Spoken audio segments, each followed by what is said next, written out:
जय हिंद मेरे प्यारे साथियों, स्वागत है आपका हमारे यूट्यूब चैनल में। सो गाइस, आज की इस वीडियो में हम 1 अक्टूबर को जो बिहार पुलिस का एग्जाम हुआ है उसी पर आधारित हम कुछ महत्वपूर्ण प्रश्नों को देखेंगे जो आपके 7 तारीख और 15 तारीख में इस तरह टाइप के प्रश्न पूछे जा सकते हैं। ठीक है, तो अगर आपका बिहार पुलिस का एग्जाम है तो आप इस वीडियो को अंत तक जरूर देखिएगा। तो चलिए बिना समय का वीडियो को स्टार्ट कर लेते हैं।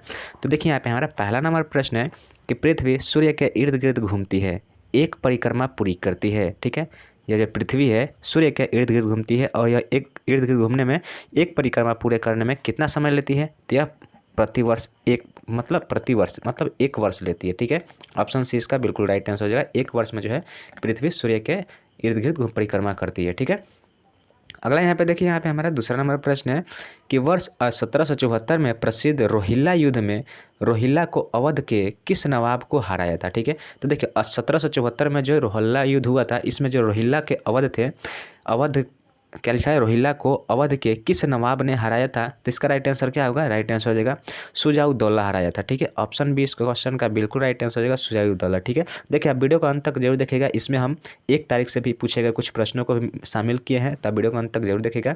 देखिए यहाँ पे तीसरा नंबर प्रश्न है कि पोलावरम सिंचाई परियोजना किस नदी पर बनाई जा रही है? तो देखिए पोलावरम जो सिंचाई परियोजना है यह किस नदी पर बनाई जा रही है? तो यह गोदावरी नदी पर बनाई जा रही है।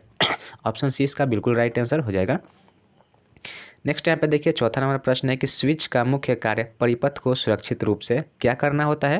तो देखिए स्विच का जो मुख्य कार्य होता है वह होता है बनाना और वियोजित करना। ठीक है, सुरक्षित रूप से बनाना और वियोजित करना। ऑप्शन सी इसका बिल्कुल राइट आंसर हो जाएगा। ठीक है, अगला यहाँ पे देखिए 5 नंबर प्रश्न हमारा क्या बोल रहा है कि बिजली से लगी आग केवल निम्नलिखित से बुझानी चाहिए। ठीक है, अगर बिजली में आग लग जाए तो उसको आप कैसे बुझाएंगे? ठीक है, तो उसको कैसे बुझा सकते हैं? तो उसको आप कार्बन टेट्राक्लोराइड अग्निशामक से बुझाएंगे। ठीक है, न कि जल का प्रयोग करेंगे और फोम स्कीम का भी नहीं प्रयोग करेंगे। ठीक है, ऑप्शन बी इसका राइट आंसर है कार्बन टेट्राक्लोराइड अग्निशामक का प्रयोग करना चाहिए। ठीक है, बिजली से अगर आग लगी हो तो उसको बुझाने के लिए। नेक्स्ट यहाँ पे देखिए छठा नंबर प्रश्न है कि हिस्टोरिसिस और भंवर धारा हानि निम्नलिखित में से कम होती है। ठीक है, क्वेश्चन क्या है कि हिस्टोरिसिस और भंवर धाराएं जो हानियाँ होती है यह निम्नलिखित में सबसे कम होती है। कहाँ पर सबसे कम होती है? तो यह डायनोमीटर माप यंत्र में कम होती है। ठीक है, ऑप्शन बी इसका राइट आंसर हो जाएगा डायनोमीटर माप यंत्र। अगला यहाँ पे देखिए 7 नंबर प्रश्न है हमारा कि पावर ट्रांसफार्मर की आयरन कोर पटलित होती है। तो पावर ट्रांसफार्मर की जो आयरन कोर है यह किससे पटलित, यानी कि इस पर किसकी परत चढ़ी होती है, आपको बताना है। तो इसका राइट आंसर हो जाएगा हमारा क्या होगा? कॉपर हानियाँ कम करने के लिए। ठीक है, क्यों चढ़ाई जाती है? कॉपर हानियों को कम करने के लिए। और ऑप्शन सी जो है भंवर धारा हानियों को कम करने के लिए। और ऑप्शन बी है क्या है? हिस्टोरिसिस हानियाँ कम करने के लिए। ठीक है, तो इसका राइट आंसर क्या होगा? इनमें से जो ए और सी है वही राइट आंसर होगा, कॉपर हानियों को कम करने के लिए और भंवर धारा हानियों को कम करने के लिए। ऑप्शन डी इसका बिल्कुल राइट आंसर हो जाएगा। ठीक है, ए और सी। नेक्स्ट टाइम पे देखिए 8 नंबर प्रश्न है कि सीलिंग फैन जिससे संधारित्र वाहन मोटर लगी है उसमें क्या होता है? तो देखिए सीलिंग फैन जिसमें संधारित्र वाहन मोटर लगी होती है उसमें जो क्या होता है, तो उसमें होता है कि प्राइमरी वाइंडिंग के चारों ओर सेकेंडरी वाइंडिंग होती है। ठीक है, ऑप्शन भी इसका राइट आंसर होगा, प्राइमरी वाइंडिंग के चारों ओर सेकेंडरी वाइंडिंग होती है। नेक्स्ट यहाँ पे देखिए 9 नंबर प्रश्न है कि घरेलू स्थानों में पंखे और लैंप निम्नलिखित में संबंधित होते हैं। तो देखिए घरेलू स्थानों में पंखे और लैंप जो है यह निम्नलिखित में किससे संबंधित होते हैं? तो यह जो है समांतर क्रम में होते हैं। ठीक है, यह क्वेश्चन जो है बिहार पुलिस में 1 तारीख को पूछा गया है, फर्स्ट शिफ्ट में ही पूछा गया है क्वेश्चन कि घरेलू में जो वायरिंग किया जाता है वह किस रूप में किया जाता है? तो समांतर क्रम में किया जाता है। ऑप्शन बी इस क्वेश्चन का बिल्कुल राइट आंसर हो जाएगा समांतर क्रम में। ठीक है, देखिए वो तो ठीक है, परंतु देखिए इस क्वेश्चन में क्या बोला है कि घरेलू स्थानों में पंखे और लैंप निम्नलिखित में से किससे संबंधित है? तो इसका राइट आंसर बी हो जाएगा। ठीक है, चलिए अगला प्रश्न देखते हैं। तो देखिए यहाँ पे हमारा 10 नंबर प्रश्न है कि परिपथ दोष का सबसे सामान्य स्रोत है। परिपथ दोष का सबसे सर्किट फॉल्ट जो है इसका सबसे सामान्य स्रोत क्या है? तो इंसुलेशन की खराबी। ऑप्शन सी इसका बिल्कुल राइट आंसर हो जाएगा, इंसुलेशन की खराबी। देखिए 11 नंबर प्रश्न यहाँ पे हमारा कि ऊंची इमारतों पर नुकीले चालक लगाए जाते हैं। तो देखिए ऊंची जो इमारतें होती है उस पर नुकीले चालक क्यों लगाए जाते हैं? तो उसको लगाने का कारण है कि मेघों से आवेश ग्रहण करने और पृथ्वी तक पहुंचाने के लिए लगाए जाते हैं।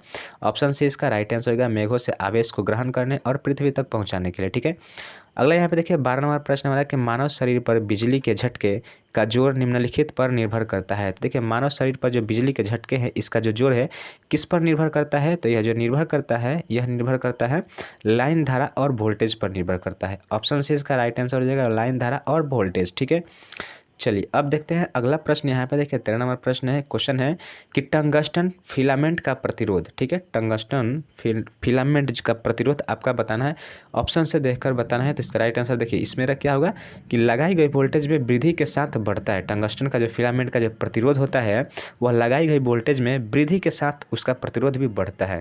तो ऑप्शन ए इसका राइट आंसर हो जाएगा। नेक्स्ट यहाँ पे देखिए 14 नंबर प्रश्न है कि ध्वनि डैश को आयाम द्वारा अभिलक्षणित होती है। ध्वनि जो है हमारा किसके आयाम द्वारा अभिलक्षणित होती है, तो यह जो है यह आवृत्ति के आयाम द्वारा, आवृत्ति और आयाम, ठीक है, दोनों आवृत्ति और आयाम द्वारा अभिलक्षणित, यानी कि इसको पहचाना जा सकता है ध्वनि को कि यह ध्वनि कैसी ध्वनि है। तो ऑप्शन सी इसका राइट आंसर हो जाएगा, आवृत्ति। ठीक है, नेक्स्ट यहाँ पे देखिए 15 नंबर प्रश्न है कि सैटेलाइट टीवी बहुत प्रतिरोध हो गया है क्योंकि यह निम्नलिखित के माध्यम से प्रत्येक घर में पहुंच गया है। तो देखिए सैटेलाइट जो टीवी है यह बहुत प्रसिद्ध हो गया है क्योंकि यह निम्नलिखित के माध्यम से प्रत्येक घर में पहुंच जाता है। इसका राइट आंसर क्या होगा, राइट आंसर हो जाएगा इनमें से कोई नहीं, यानी कि ट्रांसमीटर, वायरलेस और केबल टीवी। ठीक है, इसका कोई इसमें राइट आंसर नहीं है, सैटेलाइट से संबंधित प्रश्न है, इसमें इसका राइट आंसर क्या होगा, इनमें से कोई नहीं। ठीक है, ऑप्शन नंबर डी। चलिए अब नेक्स्ट क्वेश्चन देखते हैं। देखिए यहाँ पे हमारा 16 नंबर प्रश्न है कि रेयान फाइबर का निर्माण होता है। ठीक है, तो रेयान फाइबर का निर्माण किस लिए होता है, तो इसका राइट आंसर हो जाएगा लुगदी से होता है। ठीक है, रेयान फाइबर जो है यह लुगदी से इसका जो है निर्माण होता है। ऑप्शन सी इस क्वेश्चन का बिल्कुल राइट आंसर हो जाएगा। चलिए अगला यहाँ पे देखिए 17 नंबर प्रश्न हमारा कि भारत में मानव निर्मित सुरंग है। तो भारत में मानव निर्मित सुरंग कौन है, तो नर्मदा से जो ताप्ती जाने के लिए जो सुरंग बनाया गया है वही इसका राइट आंसर हो जाएगा। ऑप्शन ए इस क्वेश्चन का बिल्कुल राइट आंसर होगा। मानव निर्मित सुरंग कौन सा है, तो वो भारत से ताप्ती जाने का रास्ता। ठीक है, अगला यहाँ पे देखिए 18 नंबर प्रश्न है कि बीरबल साहनी क्या थे। तो देखिए बीरबल साहनी क्या थे, तो ये एक वनस्पति विज्ञान थे। ऑप्शन डी इसका राइट आंसर होगा, बीरबल साहनी एक वनस्पति विज्ञान थे। चलिए अगला यहाँ पे देखिए 19 नंबर प्रश्न हमारा कि लाल पांडा बाघ पाया जाता है। लाल पांडा जो बाघ है यह कहाँ पर पाया जाता है, देखिए ऑप्शन है जम्मू कश्मीर में, हिमाचल प्रदेश में, सिक्किम में या गोवा में। तो इसका राइट आंसर हो जाएगा हमारा ऑप्शन नंबर सी, सिक्किम में। लाल पांडा जो बाघ है यह सिक्किम में पाया जाता है। ऑप्शन सी इस क्वेश्चन का बिल्कुल राइट आंसर हो जाएगा। नेक्स्ट यहाँ पे देखिए 20 नंबर प्रश्न है हमारा कि भारत में कब पहली बार राष्ट्रीय आपातकाल घोषित किया गया था। तो देखिए भारत में जो पहली बार राष्ट्रीय आपातकाल कब घोषित किया गया था, तो यह 1962 में किया गया था। और 1962 में क्यों किया गया था, क्योंकि 1962 में जो है भारत चीन युद्ध हुआ था। ठीक है, ऑप्शन इसका ए राइट आंसर है, भारत चीन युद्ध के समय पहली बार राष्ट्रीय आपातकाल की घोषणा की गई थी। अगला यहाँ पे देखिए 21 नंबर प्रश्न हमारा कि किसी स्थान की वर्षा आधारित होती है। किसी स्थान पर वर्षा हो रही है, यह किस पर आधारित होती है, तो यह जो है पहाड़ों की दिशा पर आधारित होती है। ठीक है, ऑप्शन ए इसका राइट आंसर होगा, पहाड़ों की दिशा पर जो है किसी स्थान की जो है बारिश जो है उस पर निर्भर करती है। चलिए अगला यहाँ पे देखिए हमारा 22 नंबर देखिए प्रश्न देखते हैं क्या है 22 नंबर। देखिए 22 नंबर प्रश्न है कि संविधान में संशोधन नहीं किया जा सकता है। संविधान में संशोधन नहीं किया जा सकता है, इससे संबंधित कौन सा राइट आंसर होगा, तो राइट आंसर हो जाएगा जनमत संग्रह से। देखिए संविधान जो संशोधन है इसमें जनमत संग्रह से नहीं किया जा सकता है। ऑप्शन डी इसका बिल्कुल राइट आंसर हो जाएगा। चलिए अगला देखिए यहाँ पे हमारा 23 नंबर प्रश्न है कि राज्यसभा को अस्थायी सदन कहा जाता है। क्योंकि राज्यसभा को अस्थायी सदन क्यों कहा जाता है, क्योंकि यहाँ इसे जो है कभी भी भंग नहीं किया जा सकता है। ऑप्शन 20 का राइट आंसर होगा, राज्यसभा को इसीलिए इसको अस्थायी सदन कहा जाता है, इसको भंग नहीं किया जा सकता है। नेक्स्ट यहाँ पे देखिए 24 नंबर प्रश्न है हमारा कि निम्नलिखित में से कौन सा स्थान विजयनगर साम्राज्य में गलीचा निर्माण के लिए प्रसिद्ध है। तो देखिए विजयनगर साम्राज्य में जो है गलीचा निर्माण के लिए कौन सा स्थान प्रसिद्ध है, तो इसका राइट आंसर क्या होगा, राइट आंसर हो जाएगा कालीकट। ऑप्शन सी इसका बिल्कुल राइट आंसर, कालीकट जो स्थान है यह विजयनगर साम्राज्य में है और यहाँ यह जो है गलीचा निर्माण के लिए प्रसिद्ध था। ऑप्शन सी इसका राइट आंसर हो जाएगा। नेक्स्ट यहाँ पे देखिए 25 नंबर प्रश्न है कि निम्नलिखित में से कौन सी पुस्तक मुल्कराज आनंद ने नहीं लिखी है। तो देखिए मुल्कराज आनंद जो है बताना है कौन सी पुस्तक उनके द्वारा लिखा गया नहीं है। तो देखिए यहाँ पे जो है ऑप्शन ए है कुल्ली, ऑप्शन बी है the word and the sickle, option C है द विलेज और ऑप्शन डी है द डार्क रूम। ठीक है, तो इसका राइट आंसर होगा option number A the dark room. यह जो है मुल्कराज आनंद के द्वारा लिखा गया नहीं है। तो ऑप्शन डी जो है इस क्वेश्चन का बिल्कुल राइट आंसर हो जाएगा। 26 नंबर देखिए प्रश्न है कि निम्नलिखित में से कौन सी आत्मकथा है। ठीक है, आत्मकथा कौन सी है। आत्मकथा क्या होती है, जिसमें अपना ही कथा किया जाता है, अपने बारे में लिखा जाता है, उसको आत्मकथा कहते हैं। तो इसका राइट आंसर क्या होगा, राइट आंसर हो जाएगा बाबरनामा। ठीक है, बाबरनामा जो है यह एक आत्मकथा है। ठीक है, और बाकी जो सब है यह दूसरों द्वारा लिखा गया है। ठीक है, 27 नंबर देखिए प्रश्न है कि किस राजनीतिक दल को राष्ट्रीय दल के रूप में मान्यता दी जाती है। कब मान्यता दी जाती है, किस राजनीतिक दल को राष्ट्रीय दल के रूप में कब मान्यता दी जाती है। तो यह इसका राइट आंसर हो जाएगा यदि उसे 4 या अधिक राज्यों में राजनीतिक दल के रूप में मान्यता दी गई हो। ऑप्शन सी इसका राइट आंसर होगा, यदि 4 या 4 से अधिक जो राज्य है उसमें राजनीतिक दल के रूप में उससे मान्यता दी गई हो तो उस राजनीतिक दल को राष्ट्रीय दल घोषित किया जाएगा। ठीक है, ऑप्शन सी इसका राइट आंसर हो जाएगा। 28 नंबर देखिए प्रश्न यहाँ पे हमारा सर्विस स्टेशनों पर मोटर कारों की की जाने वाली प्रदूषण जांच द्वारा निम्नलिखित में से किसकी जांच व अनुमति की जाती है। ठीक है, जो सर्विस स्टेशन जो है जहाँ पर मोटर कारों का जो है प्रदूषण जांच किया जाता है, उसमें बताना है कि उसमें किसका जांच किया जाता है। जैसे कि ऑप्शन देखिए शीशा व कार्बन का, नाइट्रोजन व सल्फर का, या कार्बन मोनोऑक्साइड का, या कार्बन डाइऑक्साइड का। ठीक है, तो इसका राइट आंसर क्या होगा, राइट आंसर होगा शीशा व कार्बन के कण को जो है उसमें प्रदूषण जांच किया जाता है। ऑप्शन ए इसका बिल्कुल राइट आंसर हो जाएगा। ठीक है, बहुत महत्वपूर्ण प्रश्न था। नेक्स्ट यहाँ पे देखिए 29 नंबर प्रश्न क्या है कि निम्नांकित कथनों पर विचार करें। ठीक है, देखिए कथन पहला है कि जलोढ़ मृदा रासायनिक गुणधर्म में समृद्ध होती है, वह रबी व खरीफ की फसलों को उगाने में सक्षम होती है। ठीक है, दूसरा देखिए कथन क्या है कि काली मिट्टी कपास मूंगफली के लिए उपयुक्त होती है। तीसरा क्या है कि रबी की फसलें जून में बोने के बाद शरद में काटी जाती है।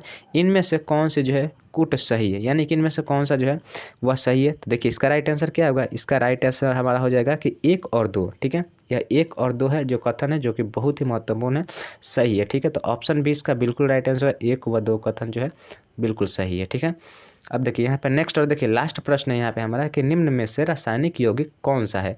तो रासायनिक यौगिक कौन सा है, देखिए ऑप्शन है वायु, ऑक्सीजन, अमोनिया और पारा। ठीक है, तो इसका राइट आंसर होगा option number C ammonia. Ammonia जो है यह एक रासायनिक यौगिक है। ऑप्शन सी इसका क्वेश्चन का राइट आंसर हो जाएगा। ठीक है, दोस्तों गाइस आज के लिए बस इतना ही रखते हैं। उम्मीद करते हैं वीडियो आपको अच्छी लगी हो। देखिए वीडियो अच्छी लगी तो वीडियो को लाइक और कमेंट जरूर कीजिएगा। ठीक है, चलिए मिलते हैं नेक्स्ट वीडियो में, तब तक के लिए जय हिंद, जय भारत।